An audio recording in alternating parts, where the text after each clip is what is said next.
halka aynoo joogo.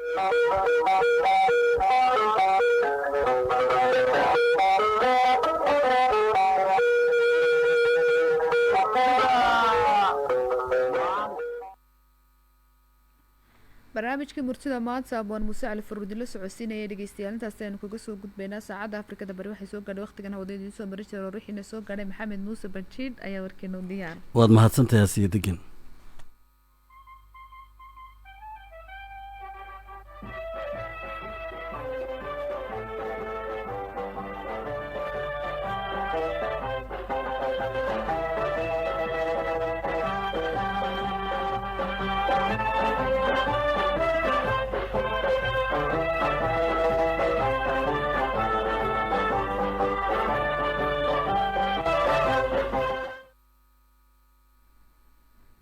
بسم الله الرحمن الرحيم. السلام عليكم ورحمة الله وبركاته. وركمة حديثين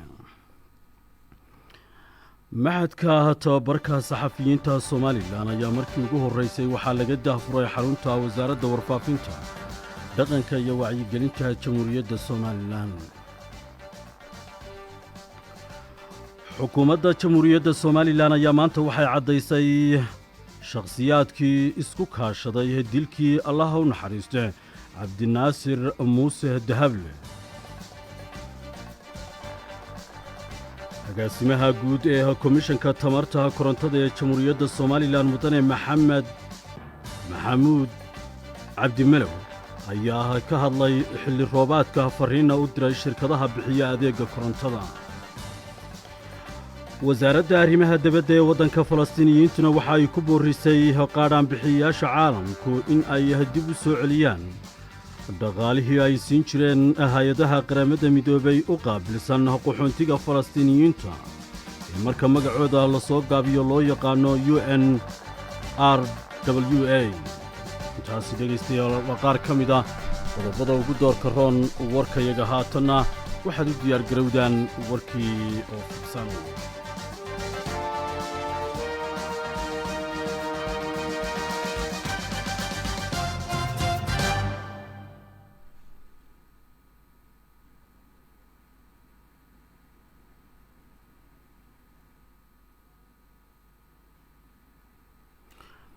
xukuumadda Jamhuuriyadda Soomaaliland ayaa maanta waxay caddaysay shakhsiyaadkii isku kaashaday dilkii Allah u naxariistay cabdinaasir muuse dahable iyo jirdil loo geystay dhalinyarada Soomaaliland ee sharci darrada loogu haysto magaalada Muqdisho. maxamed wardi ayaa faahfaahinta warka noo haya. si rasmi ah ugu furan macadka tababarka ama xarunta tababarka wasaaradda arrimaha gudaha Jamhuuriyadda Soomaaliland waxa shir jirayd ku qabtay wasiir ku-xigeenka wasaaradda arrimaha gudaha agaasimaha guud ee wasaaraddaasi iyo maareeyaha hay'adda duulista iyo madaarada Jamhuuriyadda Soomaaliland waxaanay ka hadleen dhalinyaro u xidhan dilkii cabdinaasir muuse dahable isla markaasina lagu toojargareeyay inay dilkaasi qirtaan oo xamar ku xidhan. waxaanay mas'uuliyiintani sheegeen in dilkii cabdinaasir muuse ay ka dambeeyeen mas'uuliyiin ka tirsan dawladda Soomaaliya. sida ay shacbiga reer Soomaaliland iyo adduunku og yahay inankaas Allah u naxariistay wati asqaran halkan loogu sameeyay kiiskiisina dawladda Soomaaliya waxay adduunka la wadaagtay inay baaris ku wado iyadoo xidhxidhay saaxiibadiisii gaarka ahaa ee la deganaa oo tiradoodu ay tahay 5. waxa runtii adduunyadu dhaniba ay fahansan tahay qofka bini aadanka waa la oran karaa waa laga shaki karaa laakiin waxa in loola dhaqmo ay tahay si bini aadanimo leh oo wanaagsan in loola dhaqmo ayaa waajib ah. waxa aad iyo aad runtii aan uga murugeysanahay oo shacbigana la wadaagayna maanta dawladda Soomaaliya halkan maanta kala hadlayna in foolxumadii dilkii cabdinaasir loo geystay ee adduunka oo dhan yaabay iyo Soomaaliduba inay ka sii xun tahay qaabka loola dhaqmay shantii inay ka dambeeyay. dawladda Muqdisho iyadoo isla kiiskii cabdinaasir ka galgalo foolxumada ay samaysay ee inamada ku samaysay ayaa ka xun dilkii hore. waxa aan halkan doonaa shacbiga uga sheegno in shantaa inan oo reer Soomaaliland ka soo jeeda lagu jirdilayo meel 2 kiiloomitir u jirta qasriga uu degay Xasan Sheekh Maxamuud isagoo adduunka la wadaagay in al-shabaab la dagaalamayo oo dawlad Soomaaliyeed samaynayo oo uu leeyahay ilaa somaliland baan gu'i karin ayaa 5 inan oo somaliland ka soo jeeda meel isaga u muuqata lagu jirdilay waxa la leeyahay qirta dilkii walaalkood qirta si loo qariyo saraakiishii iyo madaxdii ka dambeysay dilka cabdinaasir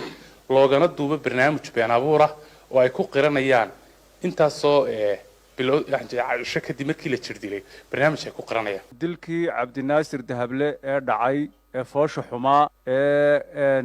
ka dhacay magaalada muqdisho iyo wixii ay sameeyeen maamulka koonfur ka jira ama Soomaaliya ka jira waxa ka xun waxyaabaha maalin walba aanu helayno ee maalin walba na soo gaaraya ee kale ee ay ku kaceen waxa kamid ah 5tii inan ee cabdinaasir dahable la shaqaynayay ee saaxiibadii ahaa ee ay ku masabideen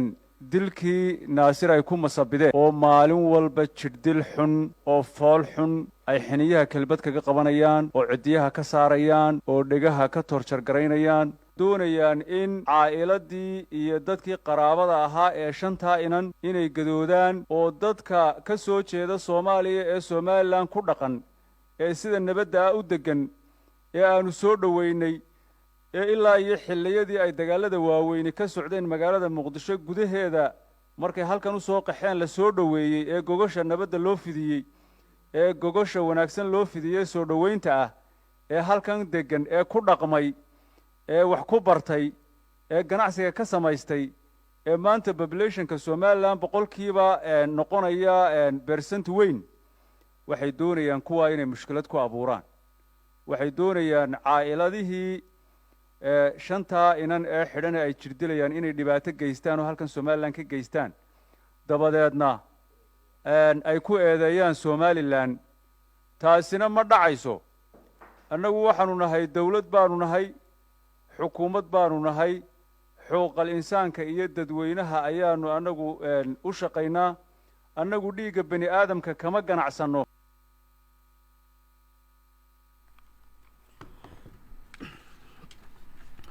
maxadka tababarka saxafiyiinta Somaliland ayaa markii ugu horeysay waxaa laga daafuray xarunta wasaaradda warfaafinta dhaqanka iyo wacyigelinta Somaliland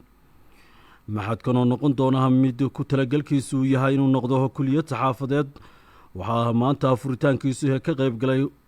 wasiirada wasaaradaha warfaafinta waxbarashada maaliyadda isgaarsiinta sidoo kalena waxaa daafurka maxadkaasi goobjoog ka ahaa gudoomiyaal agaasimayaal mas'uuliyiin saxafiyiin iyo marti sharaf kale wasiirka wasaaradda warfaafinta dhaqanka iyo wacyigelinta jamhuuriyadda Somaliland mudane Cali Xasan Maxamed Cali Marreexaan ayaa sheegay in xaruntan lagu baran doono xirfadaha aasaasiga ah ee mihnada saxaafadda isla markaasina ay doonayaan in ay u gogol xaadhaan sidii muddo kooban kadib maxadkani uu isugu bedeli lahaa kulliyad saxaafadeed oo ay ka aflaxaan saxafiyiinta dalku inoo furan maanta si rasmi ah inoogu furan macadka tababarka ama xarunta tababarka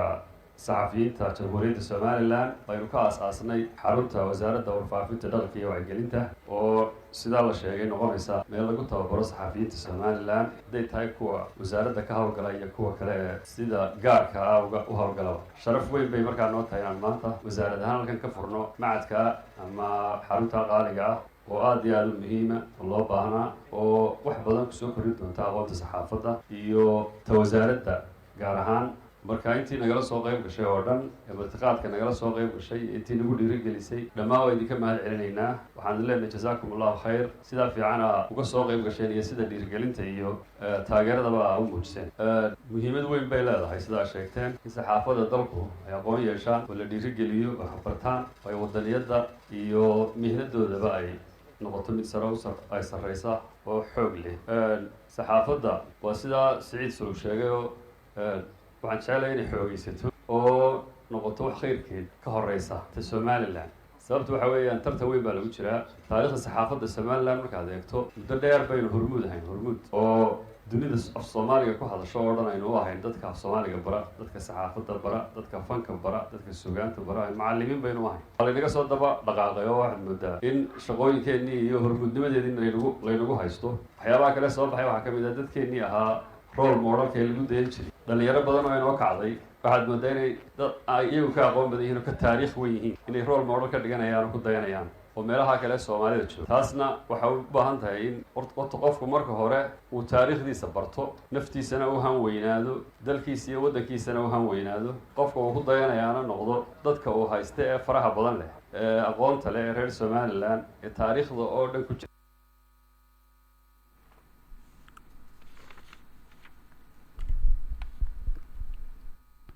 wasiirka wasaaradda waxbarashada iyo sayniska jamhuuriyadda somalilan doctor axmed aadan buuxane ayaa dhankiisana waxa uu sheegay inuu aada ugu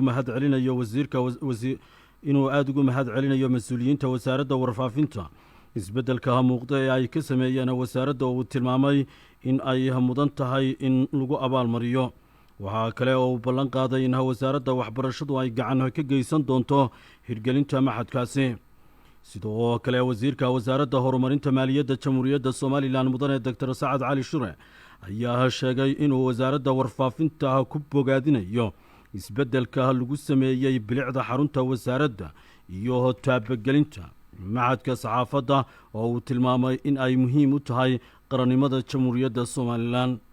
wasiirka wasaaradda xanaanada xoolaha jamhuuriyadda somalilan mudane siciid sulub maxamed ayaa dhankiisa isaguna waxa uu tilmaamay inuu aaminsanaa in wasiir cali mareexaan uu ku habboon yahay wasaaradda warfaafinta maantana ay maraka yihiin in uu gaadhsiiyey heer lagu diirsado agaasimaha guud ee wasaaradda warfaafinta dhaqanka iyo wacyigelinta iyo wasiir ku-xigeenka wasaaradda warfaafinta dhaqanka iyo wacyigelinta mudane mustafa cabdi ciise mustafa shiine iyo mudane siciid xasan habane ayaa ka warramay maraaxilkii uu soo maray macadka tababarka saxaafadda ee wasaaraddu hirgelisay waxaanay sheegeen inuu kaalin mugle uu ka qaadan doono dhismaha aqoonta saxafiyiinta dalka waxaa kale oo xafladdaasi ka hadlay guddoomiyaha hay-adda shaqaalaha dowlad agaasimaha maxadka shaqaalaha dowladda khaalid jaamac qodax iyo cumar iid qalombi oo ballan qaaday in ay la shaqayn doonaan xarunta tababarka saxafiyiinta ee wasaaradda warfaafinta furtay cabdilaahi aadan cumar wayab sahre ciidla nuur axmed cabdiraxmaan xirsi heello iyo guddoomiyaha ururka saxafiyiinta somalilan ee soolja ayaa ka warramay ahmiyadda xaruntan iyo kaalinta saxaafaddu ay ugu jirto bulshada waxaanay wasaaradda ku hambaliyeeyeen dadaalka ay ugu jirto in la dhiso saxaafadda agaasimaha guud ee komishanka tamarta korontada ee jamhuuriyadda somalilan mudane maxamed maxamuud cabdimalow ayaa ka hadlay xilli roobaadku fariina u diray shirkadaha bixiya adeega korontada ee dalka maxamed maxamuud cabdimalow oo ah agaasimaha guud ee komishanka tamarta jamhuuriyadda somalilan ayaa faahfaahin waxa uu ka bixiyey tallaabooyinka ay ku dardargelinayaan howlaha kala duwan ee komishankaasi uu bulshada u hayo waxaanu ka warramay inay ku howlan yihiin dib u habaynta ay ku samaynayaan nidaamka korontada ee magaalada hargeysa waxaanu agaasimuhu xusay in ay waafajinayaan habraacyada nidaamka sharci ee u yaalla korontada dalka agaasimaha guud ee komishanka tamarta somalilan maxamed maxamuud waxa uu mas-uuliyiinta shirkadaha gaarka loo leeyahay ee tamarta uu ka codsaday in ay bulshada ka ilaaliyaan khatartaha ka dhalan karta korontada xilliyada lagu guda jiro roobka redio hargeysa codka jamhuuriyadda somalilan ayaad warkaasi kala socotaan wasaaradda arrimaha dibadda ee waddanka falastiiniyiintuna waxa ay ku booriday qaadhaanbixiyayaasha caalamku inay dib u soo ceshadaan dhaqaalihii ay siin jireen hay-adaha qaramada midoobay u qaabilsan qaxoontiga falastiiniyiinta ee magaceeda loo soo gaabiyo ama loo yaqaan u n r w a kadib markii la ogaaday in eedaymo ay israa'iil u soo jeedisay hay-addan aanay wax caddayna u hayn u n r w a ayaa sheegtay inay soo dhoweynayso warbixinta laga soo saaray baadhitaanadii la sameeyey kuwaasi oo xaqiijiyey in hay-addan oo ah tan ugu weyn ee mucaawinooyinka siisa dadka falastiiniyiinta ay leedahay hannaan ay ku hubiso qaynuunka dhexdhexaadnimada